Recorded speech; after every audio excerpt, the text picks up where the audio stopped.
Shalom, salve, selamat pagi. Saya atas nama Maria Penggaskono dengan prodi Informatika. Di sini saya akan menjelaskan materi kelompok 1 sampai materi kelompok 14 dengan dosen pengampu Pak Semri Cenope SE MSI. Materi yang pertama adalah ekonomi teknik. Ekonomi teknik adalah merupakan disiplin ilmu yang mengintegrasikan prinsip-prinsip ekonomi dengan praktek-praktek teknik. Dalam era globalisasi ini, pengambilan keputusan yang melibatkan pertimbangan ekonomi dan teknik menjadi semakin penting. Poin yang kedua, prinsip-prinsip ekonomi teknik. Prinsip ekonomi teknik mencangkup berbagai konsep dasar yang digunakan untuk menganalisis masalah-masalah ekonomi yang dihadapi dalam praktek teknik. Beberapa prinsip utama dalam ekonomi teknik meliputi: yang pertama, nilai waktu dari uang. Prinsip ini menyatakan bahwa nilai uang saat ini berbeda dengan nilai uang di masa depan. Yang kedua, analisis biaya manfaat. Prinsip ini digunakan untuk membandingkan total biaya dengan total manfaat dari suatu proyek atau investasi. Yang ketiga, analisis titik impas. Prinsip ini digunakan untuk menentukan titik di mana total biaya sama dengan total pendapatan sehingga tidak ada keuntungan atau kerugian yang diperoleh. Pembahasan yang kedua, biaya produksi. Secara umum, tujuan dari setiap perusahaan adalah untuk mencapai laba yang maksimum. Dengan laba, perusahaan akan memiliki kemampuan untuk berkembang dan mampu mempertahankan eksistensinya di masa yang akan datang.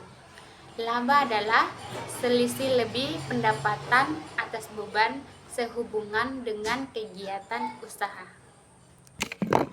Pengertian biaya produksi. Biaya produksi adalah biaya yang berkaitan dengan proses transformasi dari bahan mentah menjadi produk jadi, melalui penggunaan sumber-sumber ekonomi, pemakaian tenaga kerja, dan fasilitas. Materi yang ketiga yaitu konsep nilai uang terhadap waktu. Time value of money adalah nilai waktu dari uang di dalam pengambilan keputusan jangka panjang. Nilai waktu memegang peran penting. Seiring dengan pesatnya perkembangan bisnis, konsep nilai waktu dari uang telah mendapatkan tempat yang demikian penting. Pengertian nilai waktu dari uang.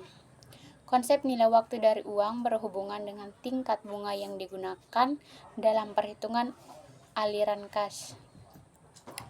Nilai waktu yang akan datang. Nilai waktu yang akan datang adalah suatu jumlah yang dicapai suatu nilai tertentu dengan pertumbuhan pembayaran. Bunga sederhana. Penggunaan faktor bunga untuk menilai jumlah uang tertentu dalam proses pemajemukan dapat digunakan bunga sederhana atau bunga majemuk. Bunga majemuk merupakan bunga yang dibayarkan dari pinjaman ditambahkan terhadap pinjaman pokok secara berkala. Nilai sekarang. Nilai sekarang merupakan besarnya jumlah uang pada awal periode yang diperhitungkan atas dasar tingkat hubungan tertentu dari jumlah uang yang baru akan diterima atau dibayarkan beberapa periode. Anuitas adalah suatu rangkaian pembayaran uang dan jumlah yang sama yang terjadi dalam periode waktu tertentu.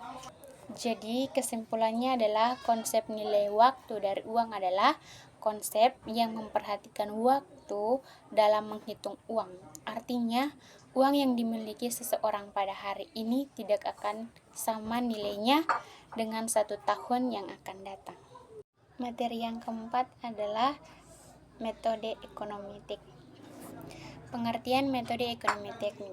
Metode ekonomi teknik adalah pendekatan sistematis untuk mengevaluasi dan membandingkan berbagai alternatif teknik dan finalis dalam konteks proyek atau investasi dengan tujuan menentukan opsi yang paling efisien dan memberikan nilai ekonomi teknik yang terbaik. Yang berikut prinsip-prinsip utama metode ekonomi teknik. Yang pertama yaitu prinsip nilai waktu dari uang. Yang kedua, prinsip biaya dan manfaat. Yang ketiga, prinsip margin keuntungan. Yang keempat, prinsip analisis resiko dan ketidakpastian. Yang kelima, prinsip kelayakan ekonomi. Yang keenam, prinsip perbandingan alternatif. Aplikasi metode ekonomi teknik. Yang pertama, industri manufaktur, yaitu pengguna metode ekonomi teknik ini mengevaluasi investasi dalam mesin baru, peralatan, atau proses produksi. Yang kedua, proyek infrastruktur. Evaluasi kelayakan proyek seperti pembangunan jalan, jembatan, atau sistem transportasi. Yang ketiga, energi dan lingkungan, yaitu analisis proyek energi terbarukan, efisien energi, dan dampak lingkungan. Yang keempat, teknologi dan inovasi. Penilaian investasi dalam teknologi baru, penelitian dan pengembangan produk. Yang kelima, kelebihan dan kekurangan ekonomi teknik. Kelebihan yang pertama yaitu pengambilan keputusan yang berdasarkan data. Yang kedua, menghitung nilai waktu. Yang ketiga, evaluasi berbasis kriteria ekonomi. Yang keempat, analisis risiko dan ketidakpastian. Yang kelima, penerapan luas. Kekurangannya yaitu yang pertama, ketergantungan pada asumsi. Yang kedua, kesulitan dan kuantifikasi manfaat. Yang ketiga, data yang tidak akurat. Yang keempat, biaya analisis. Yang kelima, kurangnya pertimbangan aspek non-ekonomi. Jadi, kesimpulannya, metode ekonomi teknik menyediakan alat yang penting untuk mengevaluasi dan memutuskan investasi dengan cara yang terstruktur dan sistematis. Materi yang kelima, pengembalian modal. Pengertian biaya pengembalian modal. Biaya pengembalian modal atau sering disebut dengan cost of capital adalah biaya yang harus dikeluarkan oleh perusahaan atau investor untuk memperoleh dana yang digunakan dalam investasi. Definisi pengembalian modal yaitu biaya pengembalian modal adalah tingkat pengembalian yang harus diperoleh oleh suatu perusahaan. Komponen biaya pengembalian modal, biaya utang. Yang pertama, biaya utang adalah biaya yang harus dibayar oleh perusahaan atau pinjaman atau utang yang diambil. Yang kedua, biaya ekuitas, yaitu tingkat pengembalian yang diharapkan oleh pemegang saham atau investasi mereka di perusahaan. Berikut adalah faktor-faktor yang mempengaruhi biaya modal pengembalian. Yang pertama, struktur modal perusahaan. Yang kedua, tingkat suku bunga. Yang ketiga, tingkat risiko perusahaan. Yang keempat, tingkat pengembalian pasar. Yang kelima, tingkat pajak. Yang keenam, inflasi. Yang ketujuh, kinerja perusahaan.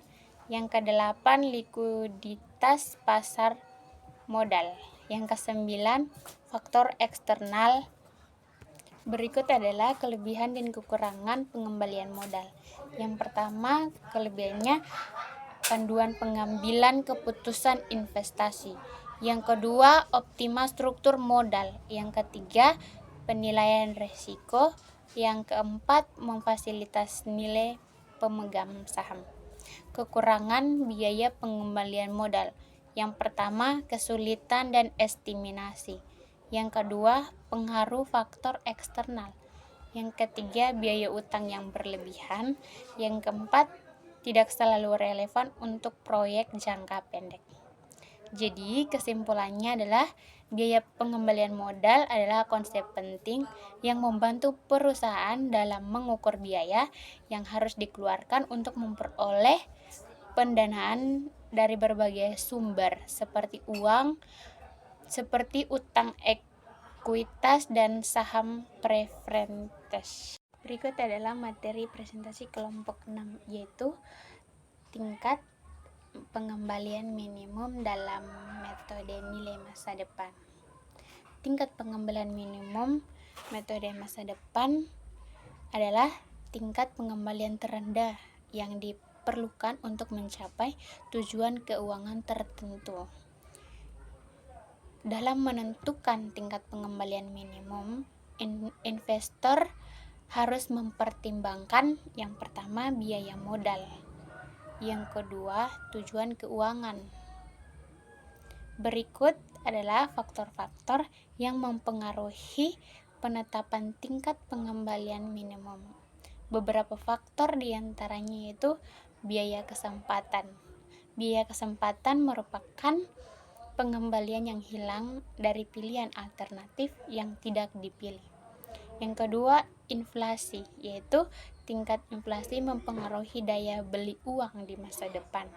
Yang ketiga, tingkat resiko, yaitu investasi resiko lebih tinggi harus menawarkan pengembalian lebih tinggi. Yang kelebihan dan kekurangan metode nilai masa depan. Yang pertama, kelebihannya itu sederhana dan mudah diterapkan untuk proyeksi jangka panjang. Yang kedua, memudahkan investor dalam memahami bagaimana investasi akan berkembang seiring waktu. Kekurangannya yang pertama, mengabaikan nilai waktu uang secara terpisah dari analisis risiko. Yang kedua, tidak mempertimbangkan arus kas yang mungkin terjadi selama periode investasi. Yang berikut adalah penerapan tingkat pengembalian minimum dalam analisis risiko dan pengelolaan portofolio. Yang pertama, tingkat pengembalian minimum dapat mempengaruhi keputusan investasi dan pengelolaan portofolio dengan yang pertama, penilaian risiko, yaitu memastikan bahwa pengembalian investasi mencangkup kompensasi yang memandai untuk risiko yang diambil. Yang kedua, diverifikasi portofolio, yaitu menggunakan tingkat pengembalian minimum untuk menilai apakah portofolio yang terdiverifikasi mencapai target pengembalian yang diinginkan dan menyesuaikan alokasi aset sesuai dengan profil risiko. Materi kelompok 7 yaitu metode nilai pengembalian eksternal dan internal. Pengertian pengembalian internal dan eksternal. Nilai pengembalian internal atau IIR adalah tingkat suku bunga yang membuat nilai sekarang bersih dari semua arus kas proyek sama dengan 0. Perbandingan IIR dan ER. Yang pertama, asumsi reinvestasi, yaitu IIR mengasumsi bahwa arus kas yang dihasilkan oleh proyek akan diinvestasikan kembali dengan tingkat pengembalian yang sama. Sedangkan ER menggunakan tingkat bunga yang lebih realistis untuk reinvestasi. Kesesuaian dengan proyek, yaitu IIR lebih mudah digunakan karena secara langsung menunjukkan tingkat pengembalian internal proyek tanpa mengkhawatirkan tingkat bunga eksternal. Sementara ER dianggap lebih tepat untuk proyek dengan durasi panjang atau ketika bunga reinvestasi eksternal berbeda signifikan dari tingkat pengembalian proyek. Kelebihan dan kekurangan IIR. Kelebihan IIR yaitu mudah dipahami dan dihitung. Yang kedua, memberikan gambaran tentang potensi pengembalian investasi. Kekurangan IRR. Yang pertama yaitu dapat memberikan hasil yang menyesatkan jika proyek memiliki arus kas yang tidak konvensional. Yang kedua, tidak selalu dapat digunakan untuk membandingkan proyek dengan ukuran berbeda. Kelebihan EER yaitu mempertimbangkan risiko dan biaya modal. Yang kedua, memberikan pandangan yang lebih realistis tentang pengembalian investasi. Berikut adalah kekurangan EER yaitu lebih komplikasi dalam perhitungan. Yang kedua, memerlukan pengetahuan tentang tingkat pengembalian alternatif. Jadi, kesimpulannya IIR dan ERR adalah dua metode yang penting dalam evaluasi investasi. Sementara IRR memberikan gambaran yang sederhana potensi pengembalian. EER menawarkan pandangan yang lebih komparatif dan mempertimbangkan faktor eksternal, serta kombinasi dari dua metode ini memberikan analisis yang komprehensif dan membantu pengambilan keputusan dalam memilih proyek yang paling menguntungkan. Materi ke-9 adalah konsep evaluasi dan investasi. Pengertian investasi. Investasi merupakan suatu tingkat melepas dana saat sekarang dengan harapan untuk dapat menghasilkan arus dan masa yang akan datang dengan jumlah yang lebih besar dari dana yang dilepaskan pada saat investasi awal. Pengertian Benioff Ratio atau BCR merupakan metode perhitungan dari perbandingan antara biaya produksi dengan manfaat sebuah proyek usaha, di mana B merupakan bandwidth atau keuntungan, sementara C merupakan cost atau biaya secara matematis. Berikut adalah manfaat bandwidth cost ratio. Yang pertama, evaluasi kelayakan proyek. Yang kedua, perbandingan alternatif investasi. Yang ketiga, penggunaan sumber daya yang efisiensi. Yang keempat, pendekatan basis data. Yang kelima, evaluasi dampak ekonomi. Yang keenam, peningkatan keputusan investasi. Jadi, kesimpulannya, investasi merupakan suatu tindakan melepas dana saat dana sekarang dengan harapan untuk dapat menghasilkan arus dana masa datang dengan jumlah yang lebih besar dari dana yang dilepaskan pada saat investasi awal. Materi yang ke-8 adalah Rate of Return atau ROR, yaitu tingkat pengembalian. ROR adalah metrik keuangan yang mengukur keuntungan atau kerugian bersih dari suatu investasi selama periode waktu tertentu. Dinyatakan sebagai presentase dari biaya investasi awal. Jenis tingkat pengembalian. Yang pertama, tingkat pengembalian nominal. Yang kedua, tingkat pengembalian RIIL. Yang ketiga, tingkat pengembalian tahunan. Pentingnya tingkat pengembalian. Yang pertama, pengembalian keputusan investasi, yaitu ROR membantu investor menilai probabilitas investasi dan membandingkan dengan peluang investasi lainnya. Yang kedua, penilaian risiko, yaitu ROR yang lebih tinggi biasanya menunjukkan risiko yang lebih tinggi terkait dengan investasi tersebut. Yang ketiga, pengukuran kinerja, yaitu RRO adalah metrik utama untuk mengevaluasi kinerja berbagai instrumen investasi termasuk saham, obligasi, dan real estate. Jadi, kesimpulannya, tingkat pengembalian merupakan konsep dari keuangan yang memberikan wawasan tentang profilitas dan kinerja investasi, yaitu memahami cara menghitung dan menginterpretasikan ROR sangat penting untuk membuat keputusan investasi yang tepat. Materi yang ke-10, pemilihan alternatif. Pemilihan alternatif adalah proses yang digunakan untuk memilih satu atau lebih opsi dari sekumpulan pilihan yang tersedia. Berikut adalah beberapa aspek penting terkait pemilihan alternatif. Yang pertama, definisi pemilihan alternatif. Yang kedua, metode pemilihan alternatif. Yang ketiga, kriteria pemilihan. Yang keempat, langkah-langkah dalam pemilihan alternatif. Yang kelima, contoh kasus. Jadi, kesimpulan pemilihan alternatif adalah keterampilan penting yang dapat membantu individu dan organisasi membuat keputusan yang lebih baik dan lebih terinformasi. Materi yang ke-11 adalah analisis sensitivitas. Sensitivitas adalah teknik yang digunakan untuk menentukan beberapa sensitivitas hasil dari suatu model atau keputusan terhadap perubahan dalam input atau asumsi yang digunakan dalam model tersebut. Berikut adalah beberapa aspek penting terkait analisis sensitivitas. Yang pertama, definisi analisis sensitivitas. Yang kedua, tujuan analisis sensitivitas. Yang ketiga, langkah-langkah analisis sensitivitas.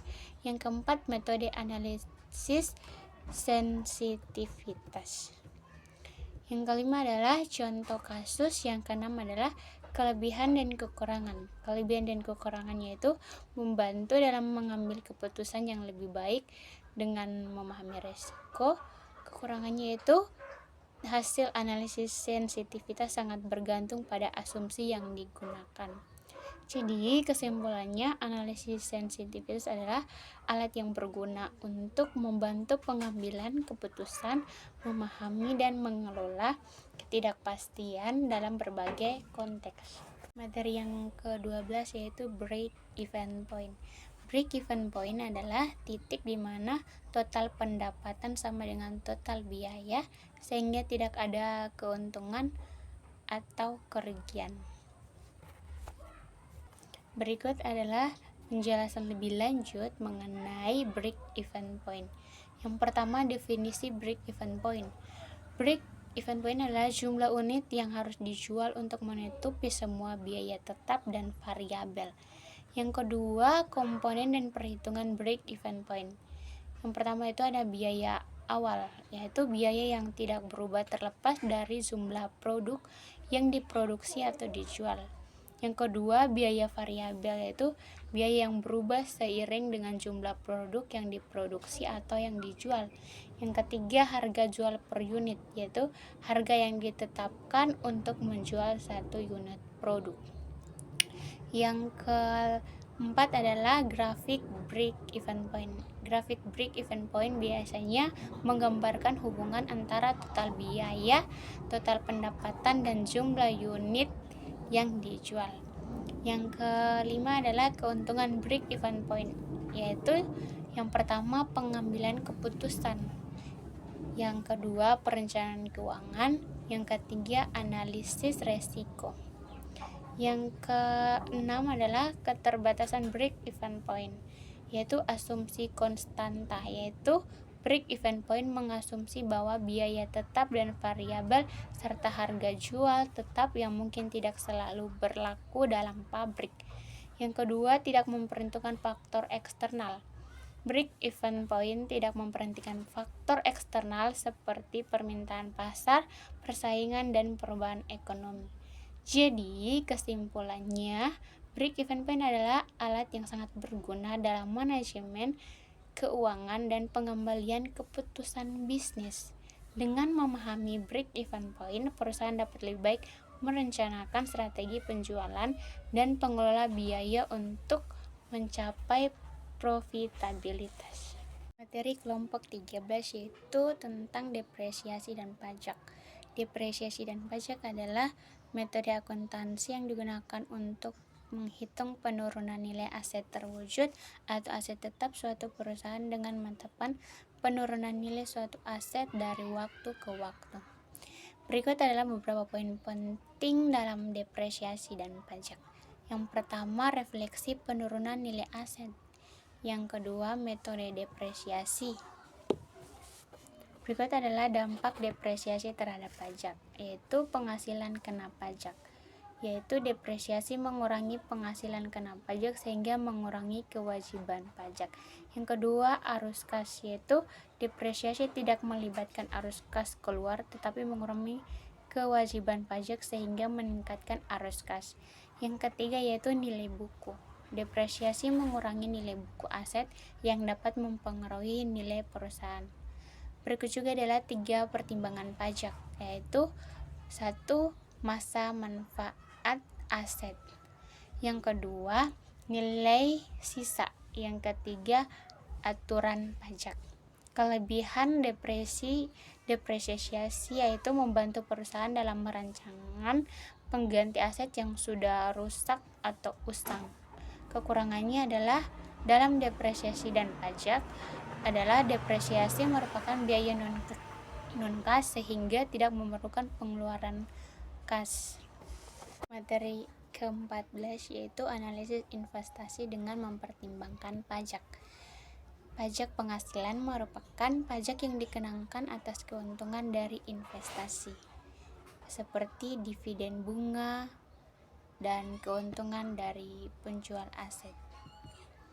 Mekanisme pajak investasi. Yang pertama, penghasilan pasif, yaitu keuntungan dari investasi seperti dividen, bunga, dan sewa. Yang kedua, penghasilan aktif, yaitu keuntungan dari penjualan aset seperti saham, obligasi, dan properti. Yang ketiga, penghasilan kapital, yaitu keuntungan dari penjualan aset yang dipegang lebih dari 1 tahun. Contoh pajak investasi: yang pertama saham, yang kedua obligasi, yang ketiga properti. Strategi mengoptimalkan pajak. Yang pertama yaitu penelitian dan pemahaman peraturan. Yang kedua, memanfaatkan penghindaran pajak. Yang ketiga, rencanakan masa depan. Keuntungan investasi yang bebas pajak. Yang pertama, penghematan. Yang kedua, pertumbuhan aset. Yang ketiga, kemudahan. Berikut adalah kesimpulannya, yaitu memahami dampak pajak pada investasi adalah kunci untuk meraih keuntungan maksimal. Melalui perencanaan yang matang dan strategi yang tepat, kita dapat meminimalkan beban pajak dan menghasilkan potensi keuntungan investasi.